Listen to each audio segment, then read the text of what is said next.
Renungan Pagi Maranatha oleh Ellen G. White, 8 Februari 2026. Mari kita berdoa. Bapa kami yang di sorga, Allah pencipta langit dan bumi, laut dan segala isinya, Allah yang maha besar, maha kuasa, sumber segalanya, yang kami sembah selalu melalui anak-Mu yang tunggal, Yesus Kristus. Terpujilah Yesus, anak Allah yang maha tinggi, yang adalah roh yang menghidupkan bagi kami.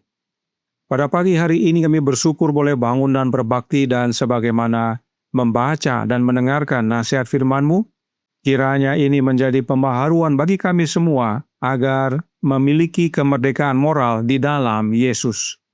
Beserta kami sepanjang perbaktian ini kehendak-Mu yang jadi, ampun kami akan dosa dan salah, karena kami berdoa hanya dalam nama anak Allah yang tunggal, Yesus Kristus, yang adalah Tuhan dan Juru Selamat kami. Amin. Renungan hari ini akan dibacakan oleh Adik Vika Sarkwenam. Kepada Adik Vika, kami persilahkan. Terima kasih. Selamat pagi saudara-saudari sekalian. Bacaan renungan pagi kita tanggal 8 Februari tahun 2026 berjudul Kemerdekaan Moral. Ayat inti diambil dari 2 Korintus 6 ayat 17-18.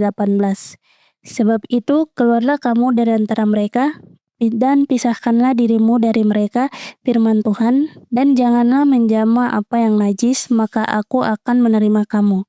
Dan aku akan menjadi bapamu, dan kamu akan menjadi anak-anakku laki-laki, dan anak-anakku perempuan, demikianlah firman Tuhan yang Maha Kuasa.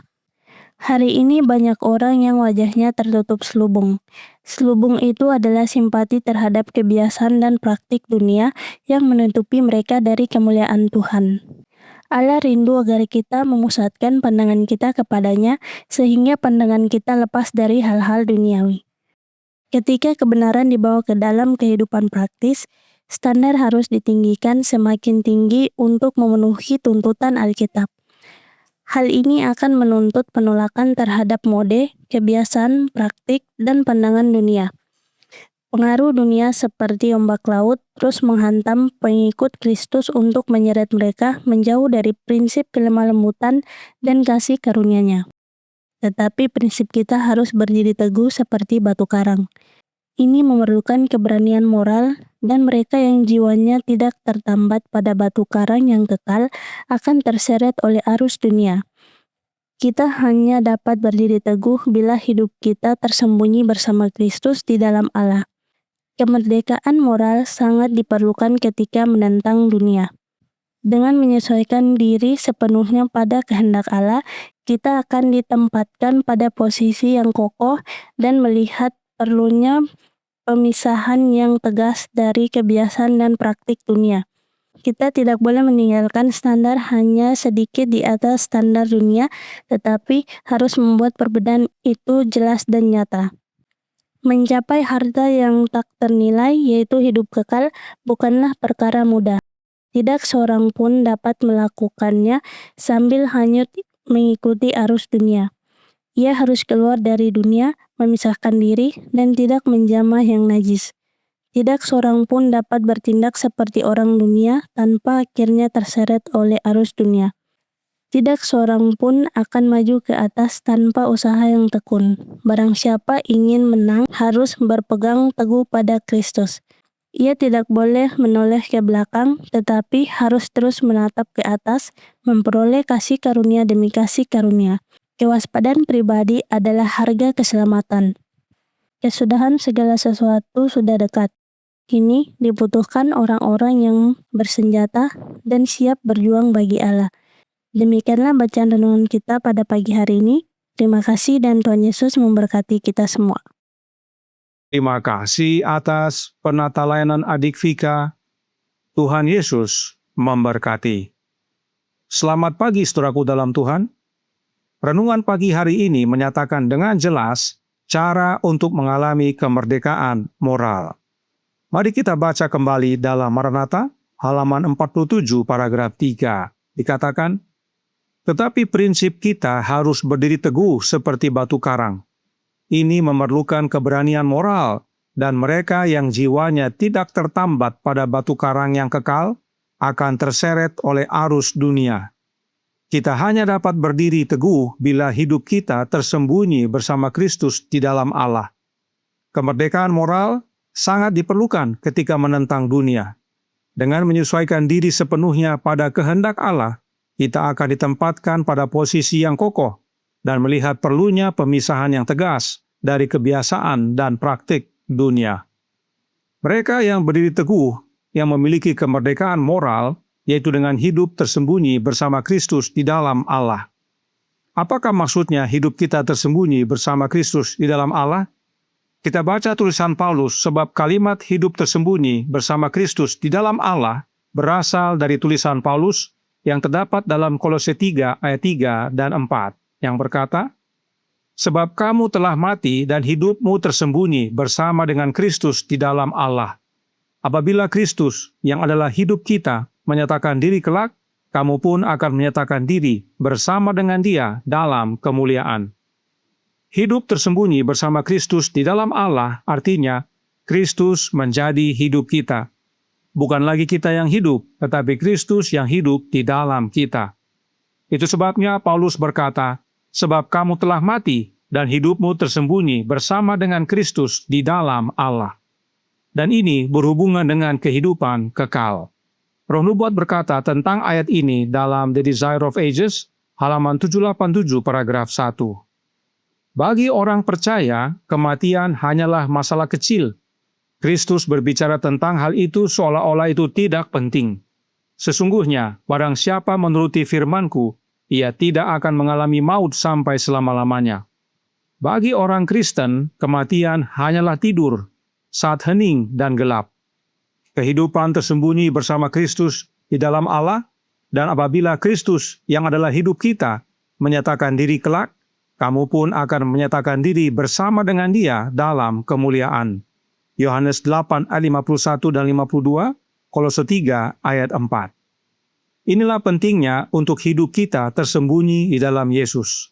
Sebab bila Yesus adalah hidup kita, maka saat Yesus datang kedua kali, kita akan dibangkitkan dan bersama-sama dengan Yesus dalam kemuliaan.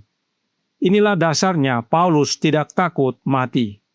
Inilah yang dimaksudkan dengan kemerdekaan moral. Kemudian Roh Nubuat juga berkata dalam Present Truth edisi UK tanggal 29 Desember tahun 1892 paragraf 3 yang berbunyi, "Kristus harus menjadi pembimbing kita, penasihat kita, alfa dan omega kita. Dia adalah segalanya bagi kita, atau Dia bukan siapa-siapa bagi kita. Diri sendiri harus mati jika Kristus tinggal bersama kita. Hidup kita harus disembunyikan bersama Kristus di dalam Allah." Hidup kita tersembunyi di dalam Yesus bersama Allah artinya menjadikan Yesus segalanya bagi kita. Diri mati dan Yesus yang hidup di dalam kita. Kemerdekaan moral hanya bila Kristus adalah hidup kita. Kita tinggal di dalam Yesus dan Yesus di dalam kita. Sekarang, bagaimana caranya agar hidup kita tersembunyi di dalam Yesus? Suratnya nomor 25 tahun 1882 paragraf 17 berkata, "Semboyannya adalah seperti Kristus, bukan seperti ayahmu atau ibumu, tetapi seperti Kristus. Tersembunyi di dalam Kristus, mengenakan kebenaran Kristus, dipenuhi dengan Roh Kristus." Bila Kristus adalah hidup kita, bila kita tersembunyi di dalam Kristus, maka hidup kita menjadi seperti Yesus. Dan hidup seperti Yesus itu adalah karena hidup kita dipenuhi oleh Roh-Nya Yesus. Jadi, diri mati, hidup kita tersembunyi bersama Kristus di dalam Allah, sama dengan Kristus yang adalah hidup kita, sama dengan dipenuhi dengan Roh Kristus, sama dengan kemerdekaan moral. Kemerdekaan moral itu hanya dapat kita miliki bila mana kita tinggal dalam Yesus, dan Yesus tinggal di dalam kita. Dan tidak hanya merdeka secara moral, namun kita juga dapat perlindungan, mampu mengerjakan segala sesuatu karena Kristus yang berikan kekuatan kepada kita. Suratnya nomor 45 tahun 1893 paragraf 33 berkata, "Hidup yang tersembunyi bersama Kristus di dalam Allah senantiasa mempunyai tempat perlindungan. ia dapat berkata, segala perkara dapat kutanggung di dalam Dia yang memberi kekuatan kepadaku. Karenanya tinggallah dalam Yesus, maka kemerdekaan moral menjadi bagian kita. Kita dapat menolak dunia dan penarikannya. Sebab kita dilindungi, kita dimampukan, dan kalaupun kita mati, jaminan kebangkitan menjadi bagian kita, sebab Yesus adalah hidup kita. Tuhan memberkati, saya bawa dalam nama Yesus. Amin. Mari kita berdoa. Bapa kami yang di sorga, Allah pencipta langit dan bumi, laut dan segala isinya, Allah yang maha besar, maha kuasa, sumber segalanya, yang kami sembah selalu melalui anak-Mu yang tunggal, Yesus Kristus. Terima kasih atas pekabaran yang menguatkan pada pagi hari ini. Pekabaran vital bagi kami. Untuk kami dapat memiliki kemerdekaan moral, dan satu-satunya jalan adalah dengan menerima Kristus dalam hidup kami. Kristus menjadi hidup kami, maka itulah kehidupan yang tersembunyi bersama Kristus di dalam Allah. Karenanya tolong kami ya Bapa, karuniakanlah roh anak-Mu dalam hidup ini, sebab hanya dengan menerima rohnya Kristus, maka itu wujud kami tersembunyi bersama Kristus di dalam Allah, maka itulah yang namanya dipenuhi dengan rohnya Kristus, dan itu sama dengan kemerdekaan moral. Dan tidak hanya kami merdeka, tidak hanya kami tidak takut mati, tetapi kami juga dipelihara oleh Kristus, dan kami dimampukan untuk menanggung segala perkara di dalam Dia. Terima kasih Tuhan atas kebenaran indah ini dan mampukan kami hingga bertahan sampai akhir. Terpujilah nama-Mu, kehendak-Mu yang jadi, ampun kami akan dosa dan salah, karena kami berdoa hanya dalam nama Anak Allah yang tunggal, Yesus Kristus, yang adalah Tuhan dan Juru Selamat kami. Amin.